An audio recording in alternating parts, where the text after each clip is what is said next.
গতকাল আমার ছোট বোন দরদ মুভিটা দেখে আসছে। ওনারা উল্টা পড়ছে, ওনারা ভাবতে পারে নাই।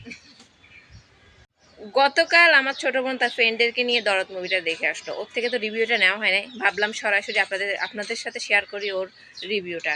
এইদিকে, গতকাল না তুই দরদ মুভি দেখে আসছাস? হ্যাঁ, গতকাল আমি দরদ মুভি দেখে আসছি। তোর কেমন লাগলো? কেমন লাগলো? অনেক ভালো লাগলো। আমার রিভিউ কি দিব? আমি শুধু এখন দুলু মিয়াকে নিয়ে চিন্তা করতেছি। আমি দুলু মিয়ার মতো মানুষ ছাড়া আমি বিয়ে করব না, এরকম একটা জামাই আমার লাগবে।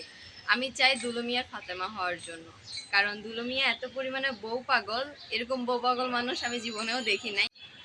দুলু মিয়া তো ফাতেমার জন্য সব কিছুই করতে পারে, প্লাস হচ্ছে ও খুন একটার জায়গায় 10টাও করতে পারে। আমিও চাই আমার বাস্তব জীবনে এরকম একটা দুলু মিয়া আসুক। দুলু মিয়ারা সবসময় পর্দায় এমন নায়ক থাকেন, কিন্তু বাস্তব জীবনের দুলু মিয়ারা কেমন সেটা তো আপনারা সবাই জানেন। যাই হোক, দরদ মুভিটা দেখে আসবেন। দরদ মুভি নিয়ে আর কোনো টুইস্ট আছে? সারফারাজের সাথে লাস্টে কি হলো সেটা অবশ্যই দেখার জন্য দরদ ছবিটা দেখতে হবে। অবশ্যই হলে যেতে হবে। হলে যেতে হবে। শুনেন, বাস্তব জীবনে শাকিব খানকে ফলো না করে কি দরদের দুলু মিয়াকে ফলো করুন, ছেলেদেরকে বলছি।